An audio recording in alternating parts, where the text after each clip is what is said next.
বৈষম্য বিরোধী ছাত্র আন্দোলনে ছাত্র জনতার অন্যতম অভিভাবক মুফতি সৈয়দ মোহাম্মদ ফয়জুল করিম শেখের চরণে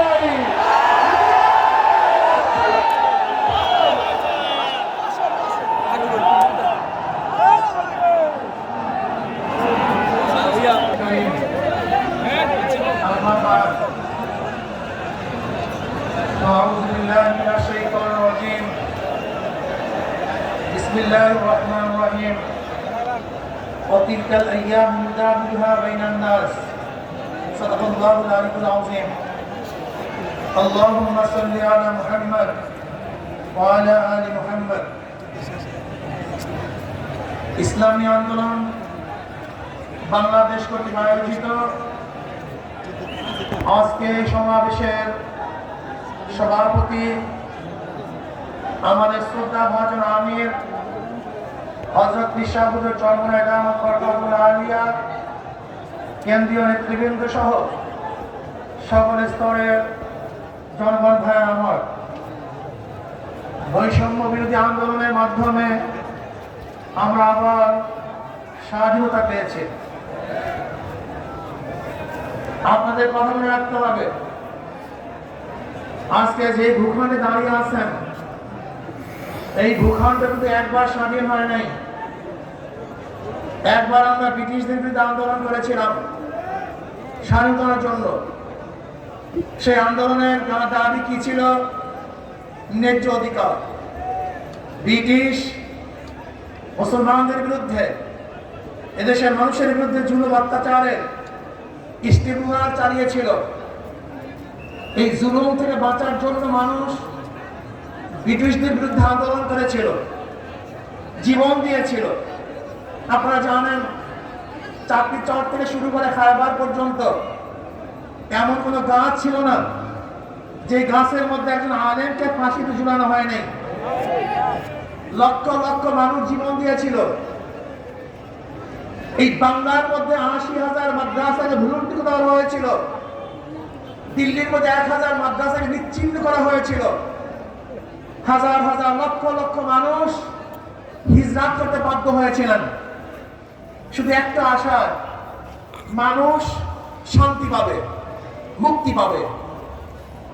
দেশ স্বাধীন হলো, ব্রিটিশ চলে গেছে, ভেবেছিলাম এবার মানুষ শান্তি পাবে, মুক্তি পাবে।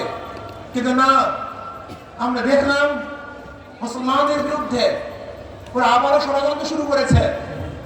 মুসলমানদের অধিকার প্রতিষ্ঠিত হচ্ছে না, মুসলমান অধিকার পাচ্ছে না। আবার মুসলিম লীগের নেতৃত্বে এদেশের মানুষ আন্দোলন করেছিল, সংগ্রাম করেছিল মুক্তি পাওয়ার জন্য, শান্তি পাওয়ার জন্য, নিরাপত্তা লাভ করার জন্য। পাকিস্তান নামেও একটা ভূখণ্ড আমরা পেয়েছিলাম, ভেবেছিলাম আমরা শান্তি পাবো, মুক্তি পাবো। পাকিস্তানের দুইটা অংশ, পশ্চিম পাকিস্তান, পূর্ব পাকিস্তান। এই পশ্চিম এবং পূর্ব পাকিস্তানের মধ্যে ১৭০০ কিলোমিটার ডিস্টেন্সের মধ্যে একই নামে দুইটা রাষ্ট্র ভাগ হয়ে ভারত থেকে ভাগ হওয়ার কারণটা কি ছিল? একমাত্র অধিকার, একমাত্র শান্তি, একমাত্র মুক্তি। কিন্তু আমরা কি দেখেছি? পশ্চিম পাকিস্তানের লোক আমাদেরকে মুক্তি দেয় নাই, অধিকার ফিরিয়ে দেয় নাই। তারা বৈষম্যতা সৃষ্টি করেছে। চাকরি বড় চাকরি তাদের, ছোট চাকরি আমাদের, ভালো খানা তাদের, খারাপ খানা আমাদের। ভালো করবে তারা, খারাপ করবো আমরা। আবার মানুষ আন্দোলন সংগ্রাম করেছে বৈষম্যের বিরুদ্ধে, যে না, আমরা সাম্যতা চাই, আমরা প্রত্যেক অধিকার ফিরিয়ে দিতে চাই। এর জন্য দেওয়া হয়েছিল ৬ দফা, ১১ দফা, ১৮ দফা, ২১ দফা। মানুষের সেই দফার মধ্যে শুধু একটাই স্লোগান ছিল, আমরা মুক্তি চাই, শান্তি চাই। এই শান্তি পাওয়ার জন্য মানুষ আবার অস্ত্র ধরেছিল, জীবন দিয়েছিল, রক্ত দিয়েছিল। মানুষ এদেশ থেকে বিদেশে পালাতে বাধ্য হয়েছিল শুধু একটা আশায়, মানুষ শান্তি চায়, মুক্তি চায়। দেশ স্বাধীন হয়ে গেল, হাজার রক্তের বিনিময়, জীবনের বিনিময়। কিন্তু না, ৭৫ আমরা কি দেখলাম? আমাদের দেশের মানুষ যাদের নেতৃত্বে এদের স্বাধীন হয়েছিল তাদের বিরুদ্ধে আন্দোলন করেছে, সংগ্রাম করেছে, কারণটা কি? মুক্তি দিতে পারে নাই, মানুষের অধিকার ফিরিয়ে দিতে পারে নাই, বৈষম্যতা রক্ষা করতে পারে নাই, সাম্যতাকে প্রতিষ্ঠিত করতে পারে নাই। মানুষ আবার আন্দোলন করেছে, আবারও সংগ্রাম করেছে। আন্দোলন করলাম, সংগ্রাম করলাম, সরকার পরিবর্তন করলাম। আজকে দেশের স্বাধীনতার বয়স 52 বছর। এই 52 বছরের যারা এদের শাসন করেছে তারা একজন শাসক ছিল না, সবাই শোষক ছিল। যারা 52 বছর এদের শাসন করেছে তারা জনগণের কল্যাণে কাজ করে নাই, নিজেদের দল এবং নিজের কল্যাণে কাজ করেছে। এই 52 বছর যারা শাসক ছিল তারা মানুষের অধিকার প্রতিষ্ঠিত করতে পারে নাই, বরং নিজের অধিকার প্রতিষ্ঠিত করেছে, নিজের দলের অধিকারকে প্রতিষ্ঠিত করেছে। এরপরে আবার আন্দোলন হলো, এই 24 সনে আন্দোলন হলো। আপনারা আন্দোলনে শরীক ছিলেন, মনে রাখতে হবে বৈষম্য বিরোধী আন্দোলনের ছাত্রদের প্রথম ভূমিকা ছিল।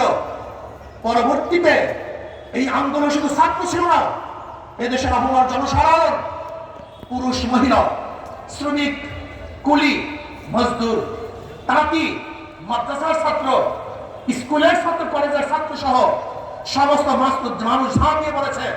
আমরা মাঠে থেকে সশরীরে নেতৃত্ব দিয়েছি, এই শেখ হাসিনার জুলুমের বিরুদ্ধে আন্দোলন করেছি। আমরা আবার স্বাধীনতা পেলাম, কিন্তু আমরা কি দেখলাম? যেই কারণে মানুষ স্বাধীন করেছে দেশ, যেই কারণে মানুষ জীবন দিয়েছে, কিন্তু আমরা দেখলাম সেই স্বৈরাচার খুনি শেখ হাসিনা বিদায়ের পরে আবার জুলুম, আবার অত্যাচার, আবার অবিচার, আবার আগুন, আবারও খুন, আবারও দখলদারি, আবারও চাঁদাবাজি। না, এই কারণেই আবু সাইদ রক্ত দেয় নেই, এই কারণেই মুগ্ধ রক্ত দেয় নেই, এই কারণে আমাদের হাজারো সংগঠনের ছেলেরা জীবন দেয় নাই, এই কারণে এদেশের মানুষ বন্ধ হয় নাই, এই কারণে এদেশের মানুষ রাস্তায় ঝাঁপিয়ে পড়ে নাই। আমরা আগুন সন্ত্রাস বন্ধ করতে চাই, আমরা জুলুম বন্ধ করতে চাই। একটা চিহ্নিত মহল, একটা চিহ্নিত মহল সুযোগ সন্ধানী, তারা আবার সমস্ত ধাপগুলিকে দখলে নিয়েছে, সমস্ত প্রতিষ্ঠানগুলিকে দখলে নিয়েছে। দখলদারদেরকে আমরা দেখতে চাই না, খুনিদের আর দেখতে চাই না, জালেমদের আর দেখতে চাই না। যারা 52 বছর ক্ষমতায় বসে জুলুম অত্যাচার করেছে, দ্বিতীয়বার তাদেরকে আর ক্ষমতায় দেখতে চাই না। আমরা চাই এদেশের মানুষ মুক্তি হবে, শান্তি পাবে। এদেশের মালিক জনগণ, জনগণের সাথে সেই মালিকানা আচরণ করা হবে, জনগণের সাথে ভদ্র ব্যবহার করা হবে, জনগণকে শ্রদ্ধা করা হবে, সম্মান দেওয়া হবে। কিন্তু দেখা যায় কোন অফিসের মধ্যে কোন জনগণ যদি ঢুকে, মনে হয় যেন মানুষ আসে নাই, জানোয়ার এসছে। ওরা জানোয়ারকে যেইভাবে স্নেহ করে, একটা কুকুর ওদের বিছানায় উঠায়, একটা কুকুরকে আদর করে, একটা কুকুর করে নিজের হাতে খাওয়িয়ে দেয়, আর মানুষের আশরাফুল মাখলুকাতের প্রতি ওদের কোনো শ্রদ্ধা নাই, সম্মান নাই, স্নেহ নাই, মমতা নাই, ভালোবাসা নাই। এর কারণে এদের স্বাধীন হয় নাই। জনাব মুহাম্মদ রাসূলুল্লাহ সাল্লাল্লাহু আলাইহি ওয়াসাল্লাম যেরকম ফাতে মুক্তার দিন ঘোষণা দিয়েছিলেন, আজকে কে আমির, কে মামুর, কে সাদা, কে কালো, কে কুরাইশ, কে নন কুরাইশ, কে গোলাম, কে মালিক, এর কোনো ভেদাভেদ থাকবে না। সবাই আশরাফুল মাখলুকাত মানুষ, সবাই অধিকার সমান থাকবে। কে দল করে, কে দল করে না, কি আমার দল করে, কি অন্য দল করে, কে কালো আর কে সুন্দর, কে বড়লোক, কে গরিব, কে শিক্ষিত, কে মূর্খ, না, এরকম ভেদাভেদ আমরা চাই না। কে মুসলমান, কে হিন্দু, কে খ্রিস্টান, এই ধর্মীয় বৈষম্যতা আমরা চাই না। এদেশের প্রত্যেকটা নাগরিকের অধিকার সমান থাকবে। আমরা সবাই বাংলাদেশী, আমরা সবাই বাংলাদেশের নাগরিক। আর স্বাধীনতা এবং জুলুম নির্যাতনের ব্যাপারে একমাত্র ক্রান্তি দিতে পারে ইসলাম। ইসলামের বাহিরে কোনো নীতি আদর্শ সাম্যতা স্থাপন করতে পারে না, মানুষের অধিকারকে ফিরিয়ে দিতে পারে না। আসুন, আমাদের কর্ম শেষ নয়, আমাদের কর্ম এখনো অনেক বাকি আছে। সমস্ত মানুষের টানে দাঁড়ে যেতে হবে, মানুষের সেবায় আমাদের আত্মাকে উৎসর্গ করতে হবে।